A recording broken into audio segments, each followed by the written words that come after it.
श्री गणेशाय नमः। वागर्थाविव संपृक्तौ वागर्थ प्रतिपत्तये जगतः पितरौ वन्दे पार्वती परमेश्वरौ। श्रीमद्भागवत महापुराण द्वितीय स्कंध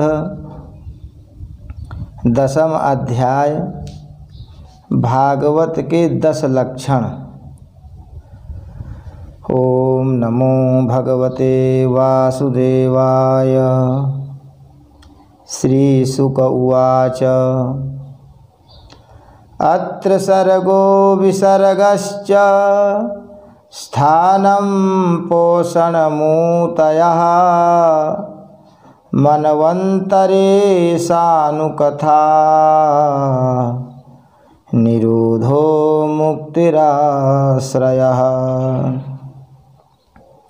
दशमस्य विशुद्ध्यर्थं नवानामिह लक्षणं वर्णयन्ति महात्मानः श्रुतेनार्थेन चांजसा। श्री सुखदेव जी कहते हैं, परीक्षित, उस भागवत पुराण में सर्ग विसर्ग स्थान पोषण ऊति मनवंतर ईशानुकथा निरोध मुक्ति और आश्रय, इन 10 विषयों का वर्णन है। इनमें जो 10वां आश्रय तत्व है उसी का ठीक ठीक निश्चय करने के लिए कहीं श्रुति से, कहीं तात्पर्य से और कहीं दोनों के अनुकूल अनुभव से महात्माओं ने अन्य 9 विषयों का बड़ी सुगम रीति से वर्णन किया है। ईश्वर की प्रेरणा से गुणों में क्षोभ होकर रूपांतर होने से जो आकाशादि पंचभूत शब्दादि तन्मात्राएं इंद्रियां अहंकार और महत तत्व की उत्पत्ति होती है उसको सर्ग कहते हैं। उस विराट पुरुष से उत्पन्न ब्रह्मा जी के द्वारा जो विभिन्न चराचर सृष्टियों का निर्माण होता है उसका नाम विसर्ग है। प्रतिपद नाश की ओर बढ़ने वाली सृष्टि को एक मर्यादा में स्थिर रखने से भगवान विष्णु की जो श्रेष्ठता सिद्ध होती है उसका नाम स्थान है।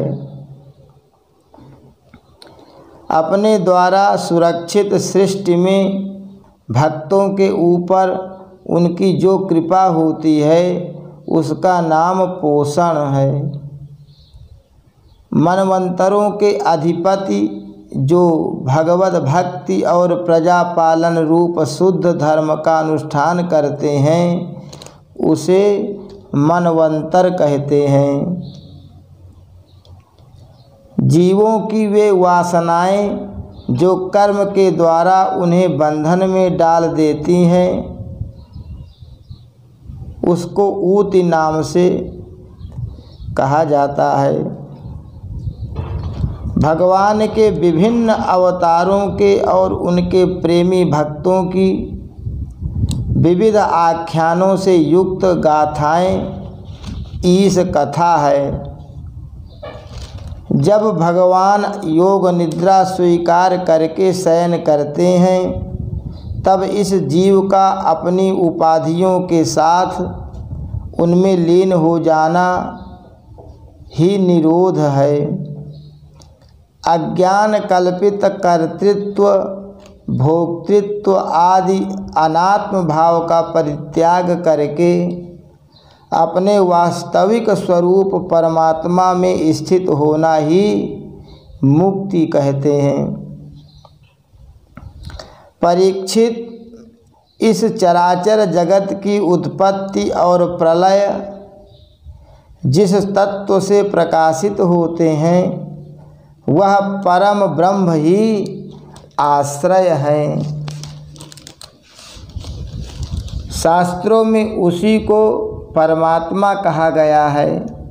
जो नेत्र आदि इंद्रियों का अभिमानी दृष्टा जीव है वही इंद्रियों के अधिष्ठात्र देवता सूर्य आदि के रूप में भी है, और जो नेत्र गोलक आदि से युक्त दृश्य देह है वह उन दोनों को अलग अलग करता है। इन तीनों में यदि एक का भी अभाव हो जाए तो दूसरे दो की उपलब्धि नहीं हो सकती। अतः जो इन तीनों को जानता है वह परमात्मा ही सबका अधिष्ठान आश्रय तत्व है। उसका आश्रय वह स्वयं ही है, दूसरा कोई नहीं। जब पूर्वोक्त विराट पुरुष ब्रह्मांड को फोड़कर निकला तब वह अपने रहने का स्थान ढूंढने लगा, और स्थान की इच्छा से उस शुद्ध संकल्प पुरुष ने अत्यंत पवित्र जल की सृष्टि की। विराट पुरुष रूप नर से उत्पन्न होने के कारण ही जल का नाम नार पड़ा। उस अपने उत्पन्न किए हुए नार में वह पुरुष 1000 वर्षों तक रहा, इसी से उसका नाम नारायण हुआ। उन नारायण भगवान की कृपा से ही द्रव्य कर्म काल स्वभाव और जीव आदि की सत्ता है। उनके उपेक्षा कर देने पर और किसी का अस्तित्व नहीं रहता। उन अद्वितीय भगवान नारायण ने योग निद्रा से जग कर अनेक होने की इच्छा की। तब अपनी माया से उन्होंने अखिल ब्रह्मांड के बीज स्वरूप अपने सुवर्णमय वीर्य को 3 भागों में विभक्त कर दिया। अधिदैव अध्यात्म और अधिभूत परीक्षित विराट पुरुष का एक ही वीर्य 3 भागों में कैसे विभक्त हुआ, वह बात सुनो। विराट पुरुष के हिलने डोलने पर उनके शरीर में रहने वाले आकाश से इंद्रिय बल, मनोबल और शरीर बल की उत्पत्ति हुई। उनसे इन सबका राजा प्राण उत्पन्न हुआ। जैसे सेवक अपने स्वामी राजा के पीछे पीछे चलते हैं, वैसे ही सबके शरीरों में प्राण के प्रबल रहने पर ही सारी इंद्रियां प्रबल रहती हैं, और जब वह सुस्त पड़ जाता है तब सारी इंद्रियां भी सुस्त हो जाती हैं। जब प्राण जोर से आने जाने लगा तब विराट पुरुष को भूख प्यास का अनुभव हुआ। खाने पीने की इच्छा करते ही सबसे पहले उनके शरीर में मुख प्रकट हुआ। मुख से तालु और तालु से रसनेन्द्रिय प्रकट हुई। इसके बाद अनेक प्रकार के रस उत्पन्न हुए जिन्हें रसना ग्रहण करती है। जब उनकी इच्छा बोलने की हुई तब वाक इंद्रिय, उसके अधिष्ठात्र देवता अग्नि और उनका विषय बोलना, ये तीनों प्रकट हुए। इसके बाद बहुत दिनों तक उस जल में ही वे रुके रहे। श्वास के वेग से नासिका छिद्र प्रकट हो गए। जब उन्हें सूंघने की इच्छा हुई तब उनकी नाक घ्राणेन्द्रिय आकर बैठ गई और उसके देवता गंध को फैलाने वाले वायुदेव प्रकट हो गए। पहले उनके शरीर में प्रकाश नहीं था, फिर जब उन्हें अपने को तथा दूसरी वस्तुओं को देखने की इच्छा हुई, तब नेत्रों के छिद्र उनका अधिष्ठाता सूर्य और नेत्रेंद्रिय प्रकट हो गए। इन्हीं से रूप का ग्रहण होने लगा। जब वेद रूप ऋषि विराट पुरुष को स्तुतियों के द्वारा जगाने लगे, तब उन्हें सुनने की इच्छा हुई। उसी समय कान उनकी अधिष्ठात्री देवता दिशाएं और श्रोत्रेंद्रिय प्रकट हुई। इसी से शब्द सुनाई पड़ता है। जब उन्होंने वस्तुओं की कोमलता, कठिनता, हल्कापन, भारीपन, उष्णता और शीतलता आदि जाननी चाहिए, तब उनके शरीर में चर्म प्रकट हुआ। पृथ्वी में से जैसे वृक्ष निकल आते हैं, उसी प्रकार उस चर्म में रोएं पैदा हुए और उसके भीतर बाहर रहने वाला वायु भी प्रकट हो गया। स्पर्श ग्रहण करने वाली त्वचा इंद्रिय भी साथ ही साथ शरीर में चारों ओर लिपट गई और उससे उन्हें स्पर्श का अनुभव होने लगा। जब उन्हें अनेक प्रकार के कर्म करने की इच्छा हुई, तब उनके हाथ उग आए। उन हाथों में ग्रहण करने की शक्ति हस्तेंद्रिय तथा उनके अधिदेवता इंद्र प्रकट हुए और दोनों के आश्रय से होने वाला ग्रहण रूप कर्म भी प्रकट हो गया। जब उन्हें अभीष्ट स्थान पर जाने की इच्छा हुई, तब उनके शरीर में पैर उगाए। चरणों के साथ ही चरण इंद्रिय के अधिष्ठाता रूप में वहाँ स्वयं यज्ञ पुरुष भगवान विष्णु स्थित हो गए और उन्हीं में चलना रूप कर्म प्रकट हुआ।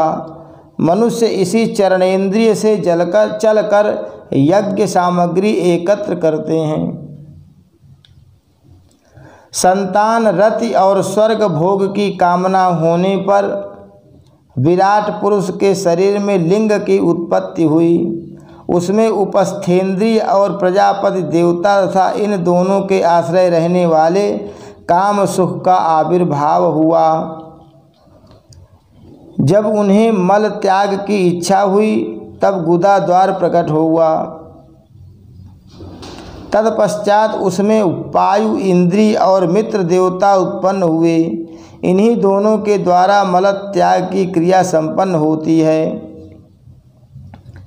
अपान मार्ग द्वारा एक शरीर से दूसरे शरीर में जाने की इच्छा होने पर नाभि द्वार प्रकट हुआ। उससे अपान और मृत्यु देवता प्रकट हुए। इन दोनों के आश्रय से ही प्राण और अपान का बिछोह यानी मृत्यु होती है। जब विराट पुरुष को अन्न जल ग्रहण करने की इच्छा हुई, तब कोख, आंतें और नानियाँ उत्पन्न हुई। साथ ही कुक्ष के देवता समुद्र, नाडियों के देवता नदियाँ और एवं तुष्टि और पुष्टि ये दोनों उनके आश्रित विषय उत्पन्न हुए। जब उन्होंने अपनी माया पर विचार करना चाहा, तब हृदय की उत्पत्ति हुई। उससे मन रूप इंद्रिय और मन से उसका देवता चंद्रमा तथा विषय, कामना और संकल्प प्रकट हुए। विराट पुरुष के शरीर में पृथ्वी, जल और तेज से 7 धातुएं प्रकट हुई। त्वचा, चर्म, मांस, रुधिर, मेद, मज्जा और अस्थि। इसी प्रकार आकाश, जल और वायु से प्राणों की उत्पत्ति हुई। श्रोत्रादि सब इंद्रियां शब्दादि विषयों को ग्रहण करने वाली हैं।